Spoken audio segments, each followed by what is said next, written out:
नमस्कार, आदाब, सत श्री अकाल एंड गुड मॉर्निंग गाइस आप सबका YouTube channel creative study AK में वेलकम है। सो गाइस, आज हम इस वीडियो में क्लास +2 की केमिस्ट्री स्टार्ट करने जा रहे हैं। सो हमारा फर्स्ट चैप्टर जो है केमिस्ट्री का वो है सॉलिड स्टेट। ठीक है गाइस, आप इस वीडियो को देखते देखते अपने नोट्स भी प्रिपेयर कर सकते हैं, वो आपको एग्ज़ाम्स के टाइम बहुत हेल्पफुल रहेंगे। सो गाइस, हम चैप्टर स्टार्ट करते हैं सॉलिड स्टेट। देखो, सबसे पहले हम स्टेट की बात कर रहे हैं, सॉलिड की बात कर रहे हैं, तो देखो हमारे सराउंडिंग में जहाँ हम बैठे हैं, जहाँ हम हैं, हमारे आसपास कितनी चीज़ें हैं। ठीक है, कुछ को हम बोलते हैं सॉलिड है, किसी को हम बोलते हैं लिक्विड है, कोई गैसियस भी होती हैं, है ना। तो हम जितने भी मैटर हमारे सामने आसपास प्रेजेंट हैं उनको 3 स्टेट्स में डिवाइड करते हैं, है ना। एक होती है हमारे पास सॉलिड स्टेट, एक होती है हमारे पास लिक्विड स्टेट और लास्ट है हमारे पास गैसियस स्टेट। ओके गाइस, सो देखो जितनी भी चीज़ें हमारे अराउंड है, मोस्टली आई कैन से 90% जो हमारे पास प्रेजेंट है वो क्या होती हैं, सॉलिड की फॉर्म में ज़्यादा चीज़ें हमारे पास आसपास प्रेजेंट होती है ना। फिर लिक्विड और गैसियस बहुत रेयर होती है। ओके, तो डिफरेंट सब्सटेंस को, डिफरेंट मैटर को हम 3 स्टेट्स में डिवाइड करते हैं, solid, liquid and gaseous. Okay, so इस चैप्टर में हम डिस्कस करेंगे ओनली सॉलिड स्टेट, गैसियस और लिक्विड हम नहीं स्टडी करेंगे। ओनली हमारा मेन फोकस क्या है, सॉलिड स्टेट। ओके गाइस, इस वीडियो में हम क्या करने वाले हैं, सॉलिड की डेफिनेशन, उसके स्ट्रक्चर क्या होते हैं, प्रॉपर्टीज़ क्या होती हैं। फर्स्ट थिंग मतलब इंट्रोडक्शन पार्ट रहेगा हमारा, फिर हम टाइप्स ऑफ सॉलिड डिस्कस करेंगे। ओके गाइस, साथ के साथ मैं आपको बताऊंगी इन वीडियोस में कि एग्जाम्स में क्वेश्चन किस टाइप के आते हैं। ओके, कौन से टॉपिक से किस टाइप का क्वेश्चन आता है, कौन कौन से टॉपिक इम्पोर्टेंट है। सो आप पूरी वीडियो ज़रूर देखें and note it down in your book and notes. So सबसे पहले देखते हैं हम सॉलिड। सॉलिड होता क्या है, सिंपल लैंग्वेज में अगर हम बात करें कि कोई भी सॉलिड है, किस चीज़ को हम सॉलिड बोलेंगे, किसी भी चीज़ को हम लाइक पेन, अभी मेरे हाथ में पेन है, तो पेन को मैंने हाथ में लिया तो कैसे पता चलेगा वो सॉलिड है लिक्विड है। सॉलिड है, मजबूत है, कठोर है, रिग्ड है ना, ताकतवर होता है, उसको कोई फ्लो नहीं होता। सॉलिड का पेन है, फ्लो तो नहीं कर सकता वो, ठीक है, तो वो क्या होता है, हार्ड होता है, उसे हम बता सकते हैं कि वो सॉलिड है। मोबाइल है, उसको हम बता सकते हैं कि वो कंप्रेस नहीं हो रहा, सॉलिड है। ठीक है, तो हम अगर सिंपल लैंग्वेज में, हम एक इंग्लिश में लैंग्वेज में लिखें कि डेफिनेशन सॉलिड होता क्या है, वो देखो कि क्या है, it is a form of matter, एक मैटर की फॉर्म है। अब क्वेश्चन आता है व्हाट इज मैटर, है ना, क्वेश्चन है हमारे पास मैटर क्या होता है। सो आपके लिए ये होमवर्क है कि व्हाट इज मैटर की डेफिनेशन बहुत सिंपल है, काफ़ी टाइम हम पढ़ते हैं केमिस्ट्री में भी, फिजिक्स में भी, तो आप कमेंट बॉक्स में लिखेंगे कि what is matter. In next video I will tell you. Okay, so it is a form of matter which possess rigidity. ठीक है, एक ऐसी स्टेट जो क्या होती है, रिग्ड होती है, रिगिडिटी होती है जिसमें, and hence possess definite shape and definite volume. Rigidity आया वर्ड हमारे पास, फिर ये कह रहा है definite shape and definite volume. Rigidity होता है फ्रेंड्स कठोरता, ठीक है, हम बोलते हैं ना बहुत कठोर है, बहुत मजबूत है ना, वो चीज़ होती है रिगिडिटी। ओके, रिग्ड है, कठोर है, तो उसकी हम शेप डेफिनेटली हम क्या कर सकते हैं, चेंज नहीं कर सकते। ठीक है, और उसकी वॉल्यूम भी क्या रहेगी, definite volume, same volume, fix volume रहेगी। ये थी सिंपल सी डेफिनेशन सॉलिड की कि it is a form of matter which possesses definite shape and volume and possesses rigidity. Okay guys, ठीक है। नेक्स्ट हमारे पास क्वेश्चन आता है, देखो, why do some substance exist as solid. अब देखो, कोई सब्सटेंस लिक्विड होता है, कोई गैसियस होती है, कोई लिक्विड होता है, कोई सॉलिड होता है। तो वो सॉलिड क्यों होता है, उसका क्या रीजन है, तो वो किस पे डिपेंड करता है, दो इफेक्ट पे डिपेंड करता है। एक हमारे पास होता है, दो इफेक्ट होते हैं, एक हमारे पास होता है इंटरमोलिक्यूलर फोर्स, क्या, इंटरमोलिक्यूलर फोर्स। सेकंड हमारे पास होता है थर्मल एनर्जी, क्या, थर्मल एनर्जी। ठीक है गाइस, दो फोर्सेस पे डिपेंड करता है किसी भी सब्सटेंस का कि वो सॉलिड होगा, लिक्विड होगा या फिर गैसियस होगा। ठीक है, अब हम सॉलिड की बात करें तो हम सॉलिड का ही डिस्कस करेंगे। ठीक है,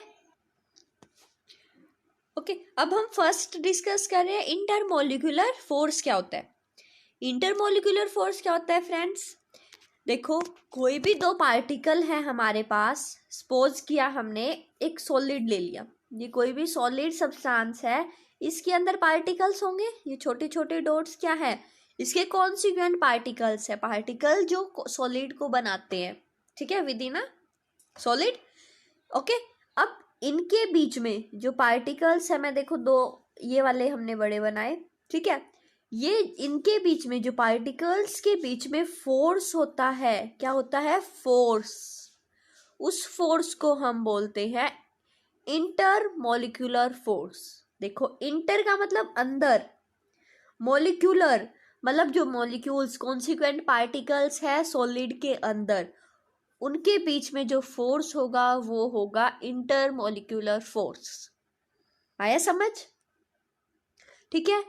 ये जो फोर्स है वो पार्टिकल्स को क्या करता है, क्लोज रखता है। ठीक है, क्या, it is a force which tries to keep the consequent particles close together. ठीक है, अब देखो, कोई भी सॉलिड होता है, उसके अंदर जो पार्टिकल्स होते हैं वो एक दूसरे के बिल्कुल क्लोज होते हैं, मतलब जो उनके बीच में इंटरमोलिक्यूलर फोर्स होता है वो क्या होता है, स्ट्रॉन्ग।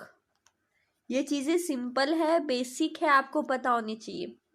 कॉन्सिक्वेंट पार्टिकल्स क्लोज होते हैं, क्लोज क्यों होते हैं, क्योंकि उनके बीच में इंटरमोलिक्यूलर फोर्स क्या होता है, स्ट्रॉन्ग होता है, जो उनको बाउंड करके रखता है। ठीक है, वो होता है हमारे पास इंटरमोलिक्यूलर फोर्स। किसके बीच में, कॉन्सिक्वेंट पार्टिकल्स के बीच में फोर्स होता है। ओके, अब हमारे पास है थर्मल एनर्जी क्या होती है। थर्मल एनर्जी क्या होती है, कॉन्सिक्वेंट पार्टिकल्स की एनर्जी, कॉन्सिक्वेंट पार्टिकल्स की एनर्जी किसकी वजह से, टेम्परेचर की वजह से। ओके, मतलब energy possessed by consequent particle due to temperature. अब जो सॉलिड हमने लिया था उसके अंदर जो पार्टिकल्स है, जो उनकी एनर्जी होगी इन पार्टिकल्स की टेम्परेचर की वजह से, उसको हम बोलते हैं थर्मल एनर्जी। ठीक है गाइस, थर्मल वर्ड आ गया तो किससे रिलेट है, टेम्परेचर, टी। ओके, तो ये एनर्जी क्या करती है, अपोजिट होती है इंटरमोलिक्यूलर फोर्स के। क्या होती है, बिल्कुल अपोजिट होती है, दोनों क्या है, अपोजिट है, ये दोनों क्या है, एक दूसरे से बिल्कुल अपोज करते हैं दोनों एक दूसरे का।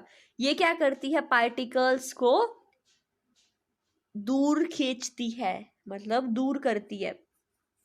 समझ आया, थर्मल एनर्जी पार्टिकल्स को क्या करती है, दूर करती है, और इंटरमोलिक्यूलर फोर्स क्या करता है, पास करता है। अब हम डिस्कस करते हैं सॉलिड के केस में कौन क्या करता है। देखो, सॉलिड है हमारे पास, कोई भी सॉलिड होता है उसके अंदर कॉन्सिक्वेंट पार्टिकल्स होंगे, टेम्परेचर लो है, टेम्परेचर लो है तो थर्मल एनर्जी किस पे डिपेंड करती है, टेम्परेचर पे ही डिपेंड करती है। टेम्परेचर क्या है, लो है, तो क्या होएगा, थर्मल एनर्जी भी लो होगी, मतलब पार्टिकल्स को वो दूर ज़्यादा नहीं कर सकती, और इंटरमोलिकुलर फोर्स क्या होगा, ज्यादा होगा। समझ आया? रिलेशन क्या हो गया सॉलिड के केस में, टेम्परेचर लो, 3 चीजें याद रखनी है, टेम्परेचर लो, थर्मल एनर्जी भी लो होगी, टेम्परेचर और थर्मल एनर्जी डायरेक्टली प्रोपोर्शनल है तो क्या होगी, दोनों लो हो जाएंगे, और इंटरमोलिकुलर फोर्स जो है वो क्या होगा, ज्यादा होएगा। ठीक है, तभी तो सॉलिड है, उसके पार्टिकल्स क्लोज रहेंगे तभी वो सॉलिड होता है। ठीक है, सो नेक्स्ट देखो, आई थिंक समझ आ गया कॉन्सेप्ट। नेक्स्ट है हमारे पास जर्नल प्रॉपर्टीज क्या होती है सॉलिड की, मतलब उसकी कैरेक्टरिस्टिक्स, स्पेशलिटी हम बात करते हैं सॉलिड की। सबसे पहले हम देखो, कोई भी सॉलिड है तो डेफिनेटली उसके कॉन्सिक्वेंट पार्टिकल क्या होंगे, एक दूसरे के क्लोज होंगे, इंटरमोलिकुलर फोर्स स्ट्रॉन्ग होता है। ठीक है, फिर हमारे पास आता है कि कॉन्सिक्वेंट पार्टिकल फिक्स पोजीशन पे होंगे। डेफिनेटली अगर इंटरमोलिकुलर फोर्स हमारे पास स्ट्रॉन्ग है, वो दोनों को पार्टिकल्स को क्लोज रखेगा, तो वो क्या करेगा, फिक्स ही हो जाएंगे, अपनी जो पोजीशन है पार्टिकल उस पे ही वो मूव करेंगे, वाइब्रेट करेंगे, मूव, ज्यादा इधर उधर नहीं भटकेंगे। ठीक है गाइस, पोजेस रिजिडिटी, कठोर होते हैं। ठीक है, हार्ड होते हैं, मतलब हाई डेंसिटी होती है। डेंसिटी क्या है, mass by volume, directly proportional to mass, mass ज्यादा होता है, कॉन्सिक्वेंट पार्टिकल ज्यादा होते हैं सॉलिड के केस में, तो उसकी डेंसिटी भी क्या होगी, ज्यादा होगी। Okay, definite shape and volume. Incompressible hard होते हैं, उसको हम इनकम्प्रेसिबल, कंप्रेस तो कर ही नहीं सकते। ठीक है, तोड़ मरोड़ तो नहीं कर सकते ना ज्यादा, जैसे लिक्विड को कर सकते हैं, ऐसे तोड़ मरोड़ नहीं कर सकते हम सॉलिड्स के साथ। ठीक है, वो क्या होते हैं, इनकम्प्रेसिबल होते हैं। ओके, ये थी इसकी कैरेक्टरिस्टिक्स, जनरल कैरेक्टरिस्टिक्स। किसी भी सब्सटेंस सॉलिड को देखते हमें ये चीजें पता है कि सॉलिड है तो ये इसकी प्रॉपर्टीज हैं। ओके गाइस, अब नेक्स्ट है हमारे पास क्लासिफिकेशन। क्या है, क्लासिफिकेशन। सब सॉलिड हमने डिस्कस कर लिया, डेफिनेशन क्या होती है, उसकी प्रॉपर्टीज भी हमने डिस्कस कर ली। अब हमारे पास आता है कि सॉलिड कितने टाइप्स का होता है। सॉलिड होता है फ्रेंड्स हमारे पास 2 टाइप का, एक होता है क्रिस्टलाइन सॉलिड, एक होता है अमरफस सॉलिड। क्या, crystalline solid and amorphous solid. ठीक है, जो मेटल नॉन मेटल है वो क्या होते हैं, क्रिस्टलाइन सॉलिड होते हैं, उनके एग्जांपल्स लिखेंगे हम। अमरफस सॉलिड होते हैं हमारे पास, रबड़ हो गया, ग्लास हो गया, सिलिका, प्लास्टिक। ठीक है, जो हार्ड तो होते हैं लेकिन इतने हार्ड नहीं होते सॉलिड्स की तरह, मेटल्स की तरह। ओके, बोलते हैं हमारे पास अमरफस। ये कुछ एग्जांपल्स थे। अब देखो, जो ट्रू सॉलिड होते हैं ना फ्रेंड्स, असली वाले, जिसको हम बोलते हैं असली वाली चीज होती है, वो असली वाले सॉलिड हमारे पास होते हैं क्रिस्टलाइन सॉलिड। ठीक है, और जो झूठे होते हैं, मतलब ना इधर के ना उधर के, ठीक है, वो होते हैं हमारे पास अमरफस सॉलिड। ओके, इनको हम क्रिस्टलाइन सॉलिड को हम बोलते हैं ट्रू सॉलिड, असली वाले सॉलिड जो होते हैं भाई, सारी प्रॉपर्टीज जो रियल होती हैं, प्रॉपर प्रॉपर्टीज होती हैं जो सॉलिड की, वो दिखाते हैं, क्रिस्टलाइन सॉलिड दिखाते हैं। लेकिन अमरफस क्या है, थोड़ी बहुत सॉलिड की प्रॉपर्टीज दिखाते हैं, मतलब कंप्लीटली सॉलिड नहीं होते, इनको हम बोलते हैं सूडो सॉलिड। क्या बोलते हैं, सूडो सॉलिड। सूडो का मतलब ही फ्रेंड्स क्या होता है, झूठा। ठीक है, तो ये क्या होते हैं, झूठे सॉलिड होते हैं, सॉलिड तो होते हैं लेकिन झूठे सॉलिड होते हैं।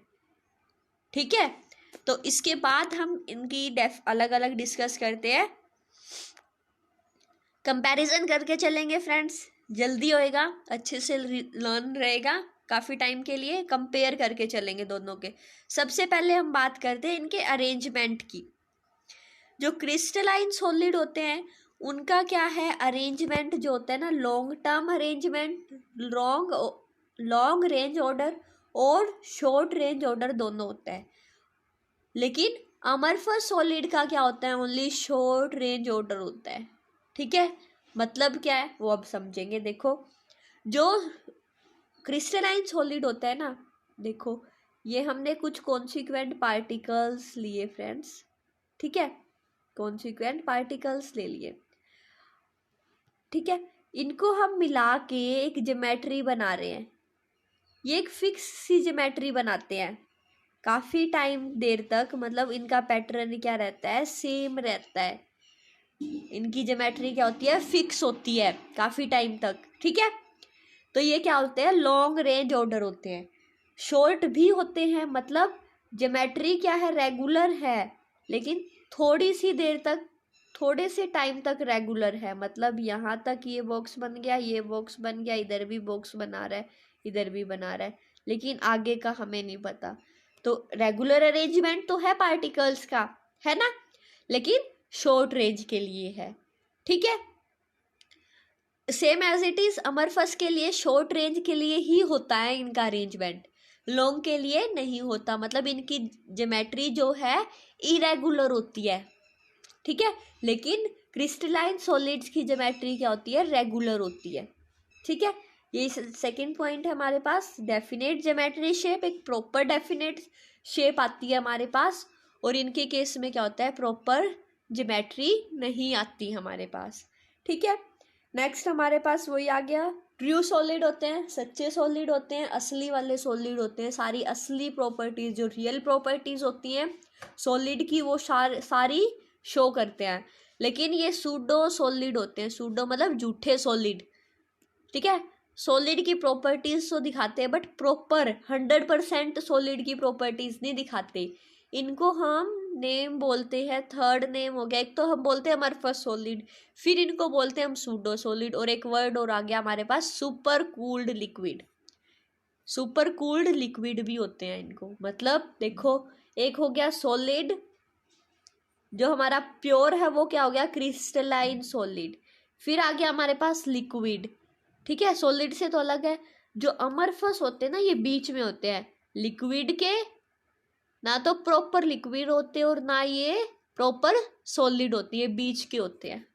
समझ आ गया, क्या बीच के होते हैं, इसलिए इसको हम बोलते हैं सुपर कूल्ड लिक्विड।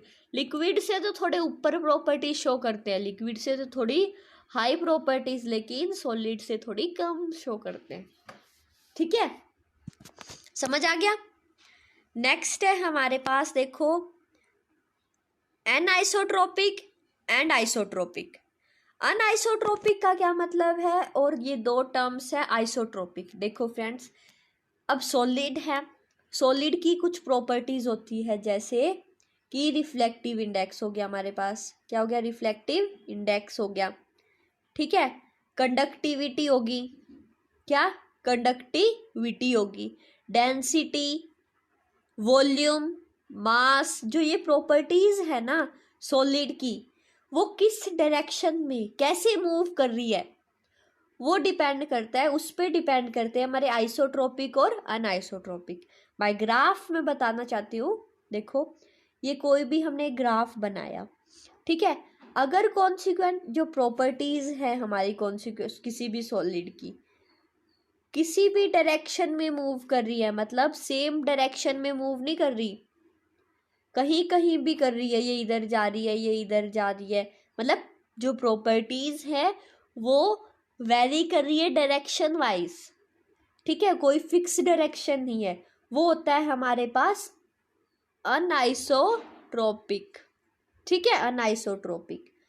लेकिन आइसोट्रोपिक के केस में क्या होगी, जो डायरेक्शन है, ये रिफ्लेक्टिव इंडेक्स, ये डेंसिटी इधर जा रही है, ठीक है, हॉरिजेंटली जा रही है, तो इनकी डायरेक्शन क्या होती है, सेम होती है, ठीक है गाइस, मतलब ऐसे मूव कर रही है एक्स एक्सिस के अलॉन्ग, तो क्या डायरेक्शन सेम है, तो ये क्या होती है, आइसोट्रोपिक प्रॉपर्टी शो करती है, ठीक है। तो क्या है, क्रिस्टलाइन के केस में एनआइसोट्रोपिक होता है, और अमरफस क्या होता है, आइसोट्रोपिक। मतलब क्रिस्टलाइन के केस में जो प्रॉपर्टीज हैं, मतलब डेंसिटी, मास, रिफ्लेक्टिव इंडेक्स, कंडक्टिविटी, ठीक है, वो क्या करती है, उनकी एक डायरेक्शन नहीं होती, सभी किसी भी डायरेक्शन में मूव कर रही है। लेकिन अमरफस जो है, सॉलिड्स है, उनकी जो प्रॉपर्टीज है वो एक डायरेक्शन में मूव करती हैं, ठीक है। नेक्स्ट है हमारे पास क्लीन क्लीवलेस और इरेगुलर कट। मतलब कोई भी हम एक सॉलिड लेते हैं, क्रिस्टलाइन सॉलिड लिया तो क्रिस्टलाइन हमें देता है क्लीन क्लीवलेस, मतलब चाकू से अगर हम कोई भी कहीं से उसको काटेंगे तो क्लीन क्लीवलेस देगी, अच्छे से साफ सुथरे, सुथरा कहते हैं जिसको हम, साफ सुथरा कटेगा। क्यों? क्योंकि उसकी ज्योमेट्री रेगुलर होती है। रेगुलर है तो कोई इरेगुलरिटी तो नहीं आएगी ना काटते टाइम, तो वो क्या करेगा, अच्छे से ही कटेगा। लेकिन उसकी क्या है, अमरफस की क्या होती है, अमरफस की केस में क्या होती है, इरेगुलर। हाँ, इरेगुलर क्या होती है, प्रॉपर इरेगुलर शेप होती है, ज्योमेट्री होती है, जिसकी वजह से अगर हम उसको काटेंगे तो टेढ़ा मेढ़ा ही कटेगा। ठीक है गाइस। नेक्स्ट लास्ट पॉइंट है हमारे पास मेल्टिंग पॉइंट। क्रिस्टलाइन का शार्प होता है लेकिन इनका शार्प नहीं होता। मतलब क्रिस्टलाइन क्या होते हैं, ज्योमेट्री, क्रिस्टलाइन प्योर है, कॉन्सिक्वेंट पार्टिकल्स एक दूसरे के क्लोज हैं, ज्योमेट्री फिक्स है, जिसकी वजह से क्या होते हैं वो, उनका मेल्टिंग पॉइंट शार्प होता है। लेकिन अमरफस के केस में इतना शार्प नहीं होता। ठीक है गाइस। सो आगे की हम टॉपिक्स नेक्स्ट वीडियो में डिस्कस करेंगे। Till then thank you for watching this video.